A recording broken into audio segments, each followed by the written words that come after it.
Capítulo 4. Lição 3. Cuide de seus negócios. Em 1974, Ray Kroc, fundador do McDonald's, foi convidado a fazer uma palestra para a turma de MBA da Universidade do Texas, em Austin. Um querido amigo meu, Keith Cunningham, era aluno dessa turma. Depois de uma exposição forte e inspiradora, os estudantes perguntaram a Ray se gostaria de juntar-se a eles num bar que frequentavam para tomar uma cerveja. Ray aceitou gentilmente. "Qual é o meu negócio?" perguntou Ray quando todo mundo já estava com o seu copo de cerveja. Todos riram, conta Keith. A maioria da turma pensou que Ray estivesse brincando. Ninguém respondeu e Ray repetiu a pergunta. "Em que negócio vocês pensam que eu atuo?" Os estudantes soltaram uma gargalhada e, finalmente, uma alma corajosa gritou: "Ray, não há ninguém no mundo que não saiba que você está no ramo dos hambúrgueres." Ray deu uma risada.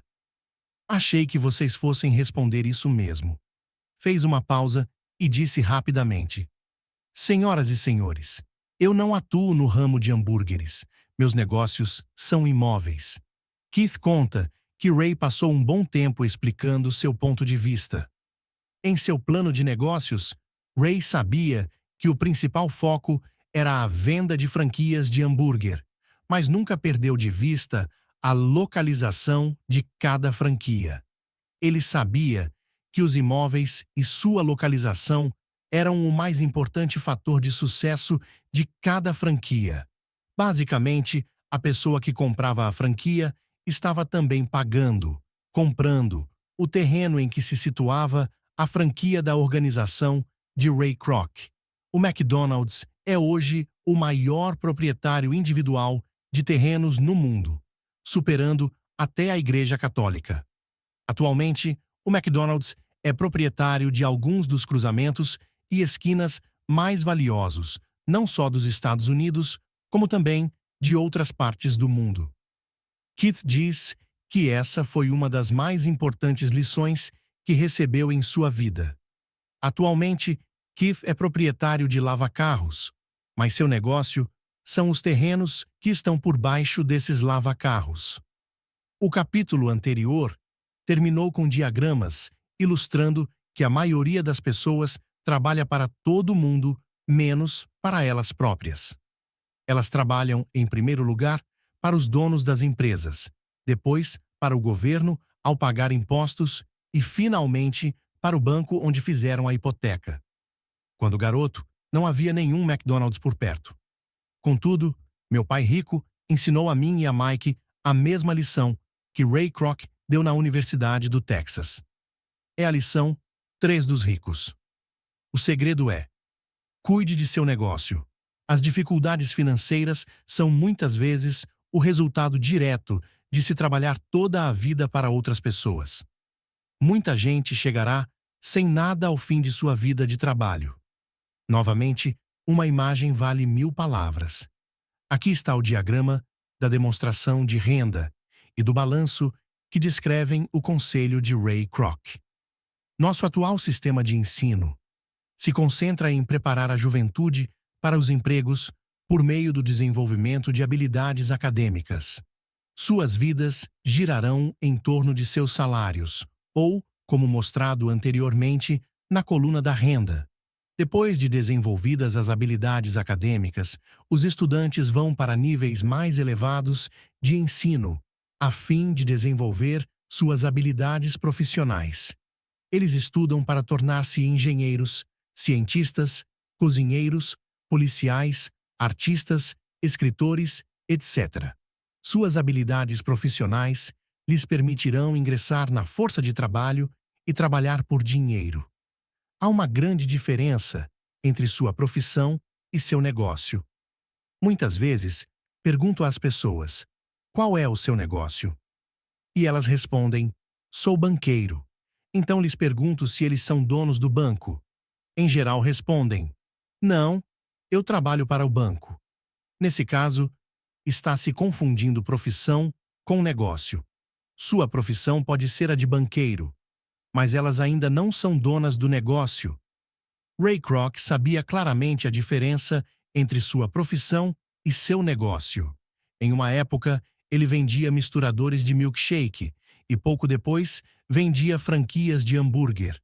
Mas enquanto sua profissão era vender franquia de hambúrguer, seu negócio era acumular imóveis geradores de renda. Um dos problemas com a escola é que frequentemente você se transforma naquilo que você estuda. Se você estuda, digamos, culinária, você se torna um chefe. Se você estuda direito, você se torna um advogado. E se você estuda mecânica de automóveis, você se torna um mecânico. O erro de tornar-se aquilo para o que você estuda é que muitas pessoas se esquecem de cuidar de seu negócio. Elas passam a vida cuidando dos negócios de outras pessoas e enriquecendo essa pessoa. Para ter segurança financeira, a pessoa precisa cuidar de seu negócio. Seu negócio gira em torno de sua coluna de ativos, em oposição à sua coluna de renda. Como dito anteriormente, a regra no 1 é conhecer a diferença entre um ativo e um passivo e comprar ativos. Os ricos se concentram em sua coluna de ativos, enquanto os demais se preocupam com sua demonstração de renda. É por isso que ouvimos com tanta frequência: preciso de um aumento. Se pelo menos conseguisse uma promoção. Vou voltar a estudar para poder procurar um emprego melhor. Vou fazer hora extra. Quem sabe consigo mais um emprego. Vou me demitir em 2 semanas, encontrei um emprego com salário melhor. Em alguns círculos, estas são ideias sensatas. Contudo, se prestar atenção em Ray Kroc, verá que ainda não está cuidando de seu negócio. Essas ideias todas ainda focam a coluna da renda e só ajudarão a pessoa a ter mais segurança financeira se o dinheiro adicional for utilizado na aquisição de ativos geradores de renda.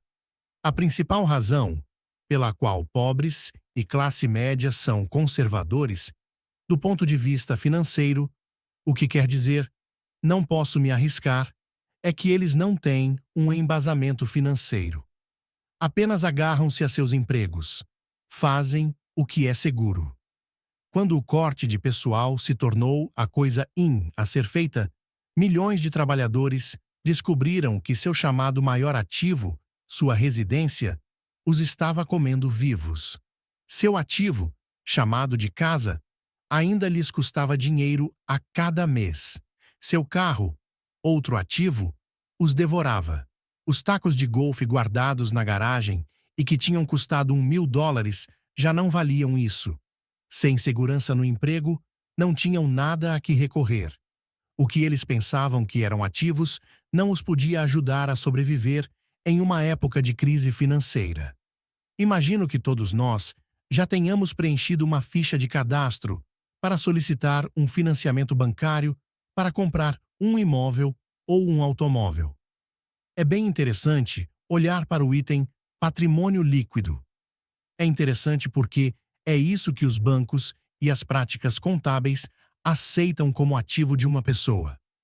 Certo dia, minha posição financeira não parecia muito boa para obter um crédito, de modo que incluí meus tacos de golfe, minha coleção de arte, livros, aparelho de som, televisão, ternos Armani, relógios de pulso, sapatos e outros objetos pessoais a fim de aumentar o montante da coluna dos ativos. O empréstimo, entretanto, foi recusado porque eu tinha muito dinheiro investido em imóveis. Os responsáveis pela concessão de empréstimos não gostaram do fato de eu obter uma parte tão grande de minha renda com apartamentos alugados. Eles queriam saber por que eu não tinha um emprego normal, com um salário. Eles não questionaram os ternos Armani, os tacos de golfe ou a coleção de arte. A vida, às vezes, é dura para quem não se encaixa no perfil padrão. Tenho arrepios sempre que ouço alguém falar para mim que seu patrimônio líquido é de $1 milhão ou de $100.000, ou qualquer outro valor. Um dos motivos por que o patrimônio líquido não é um indicador acurado é simplesmente porque no momento em que você começa a vender seus ativos, seus ganhos são tributados. Muitas pessoas se envolvem em dificuldades financeiras quando sua renda é reduzida. Elas tomam empréstimos. Elas vendem seus ativos. Primeiro, seus ativos em geral só podem ser vendidos por uma fração do valor declarado em seu balanço pessoal. Ou se houver um ganho na venda desses ativos, esse ganho será tributado. De modo que, repito, o governo pega uma parte dos ganhos, reduzindo assim o montante disponível para auxiliá-las a sair da dívida. Por isso, costumo dizer que o patrimônio líquido de alguém frequentemente vale menos do que ele pensa. Comece a cuidar de seus negócios.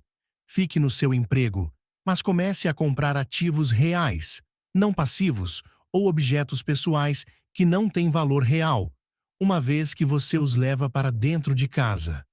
Um carro novo perde cerca de 25% do preço que você paga no momento em que sai da concessionária. Não é um ativo verdadeiro, mesmo que seu banco permita que você o liste entre seus ativos. Meu novo taco de titânio, que custou $400 americanos, passou a valer $150 americanos no momento em que pisei no campo de golfe. Para adultos, a lição é manter reduzidas as despesas, reduzir os passivos e formar diligentemente uma sólida base de ativos.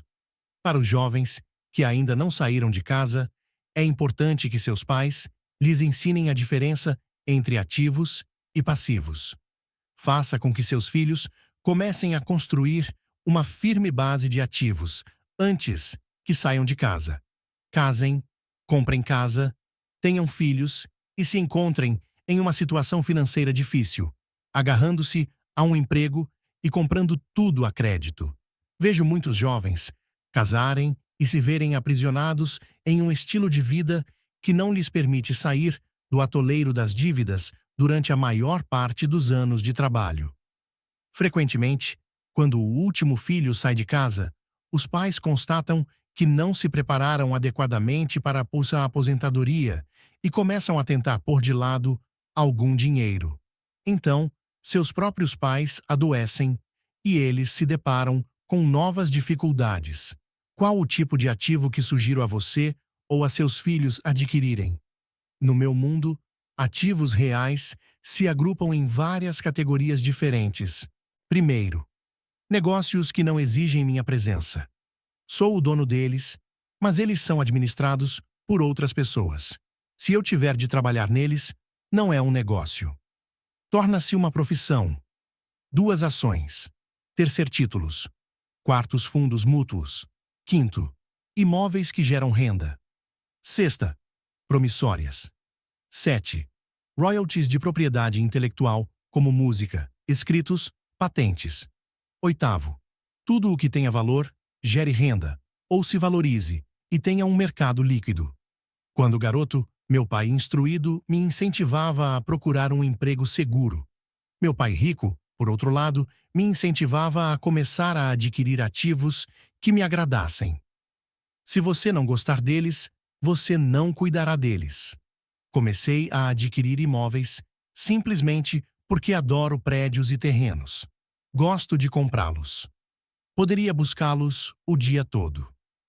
Quando surgem problemas, não são tão graves que mudem meu apreço pelos imóveis.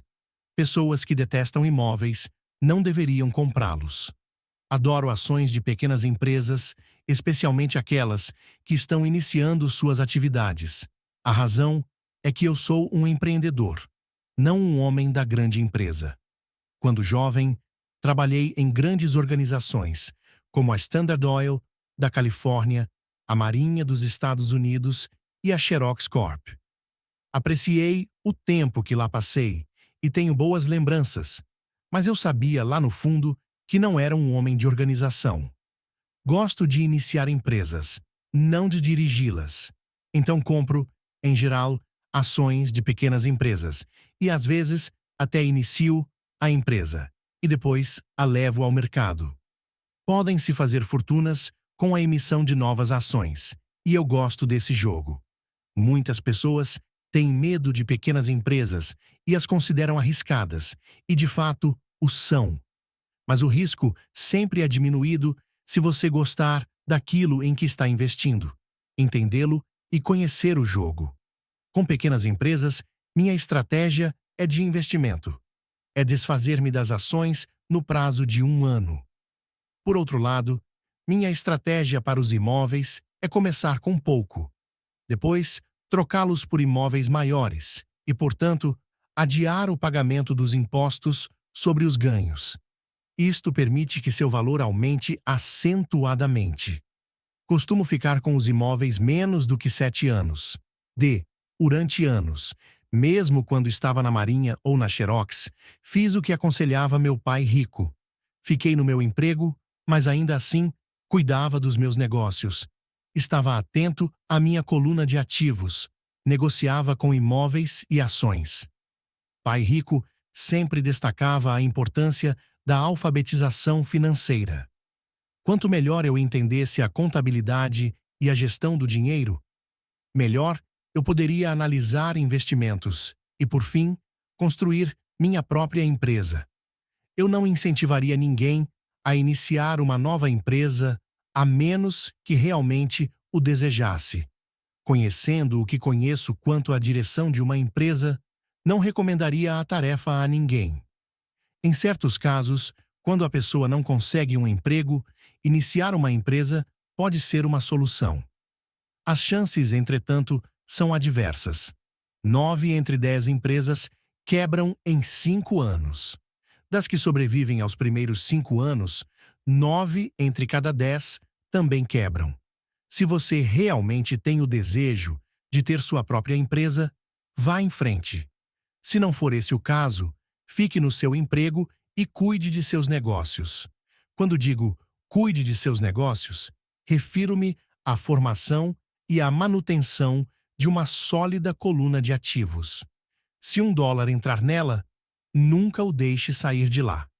Pense deste modo: uma vez que $1 entra na coluna dos ativos, ele se transforma em seu empregado. O melhor do dinheiro é que ele trabalha 24 horas por dia e pode fazê-lo durante gerações. Fique no seu emprego, seja um ótimo empregado, mas construa essa coluna de ativos. À medida que seu fluxo de caixa cresce, você pode comprar alguns artigos de luxo. Uma distinção importante é que os ricos compram os artigos de luxo por último, enquanto pobres e classe média tendem a fazê-lo antes. Nos Estados Unidos, os pobres e a classe média frequentemente compram itens de luxo como casas grandes, diamantes, peles, joias ou barcos porque desejam parecer ricos. Parecem ricos, mas na verdade estão afundando em dívidas. As pessoas que já têm dinheiro, os ricos a longo prazo, constroem primeiro sua coluna de ativos. Então, com a renda gerada por sua coluna de ativos, compram os artigos de luxo. Os pobres e a classe média compram artigos de luxo, com seu próprio suor, sangue e com a herança de seus filhos. Um luxo verdadeiro é uma recompensa por ter investido e desenvolvido uma coluna de ativos. Por exemplo, quando minha mulher e eu auferimos uma renda maior com nossos apartamentos, ela comprou sua Mercedes. Ela não fez nenhum trabalho extra ou arriscou sua parte, porque os imóveis compraram o carro. Contudo, ela teve de esperar durante 4 anos enquanto o portfólio de imóveis crescia e, finalmente, começou a gerar suficiente renda extra para pagar o carro. Mas o luxo, a Mercedes, foi uma verdadeira recompensa. Ela provou que sabia como aumentar sua coluna de ativos. Esse carro significa muito mais para ela do que apenas outro carro bonito. Significa que utilizou sua inteligência financeira para adquiri-lo. O que muita gente faz é comprar compulsivamente um carro ou outro bem de luxo a crédito. Podem estar se sentindo entediadas e desejam apenas um brinquedo novo. Comprar um luxo a crédito leva alguém, mais cedo ou mais tarde, a se ressentir desse luxo, porque o endividamento se torna um ônus financeiro. Depois que você dedicou seu tempo e investiu em seus negócios, está pronto para acrescentar o toque mágico, o maior segredo dos ricos. O segredo que põe os ricos muito à frente da multidão. A recompensa no fim da estrada, por ter dedicado diligentemente seu tempo para cuidar de seus negócios.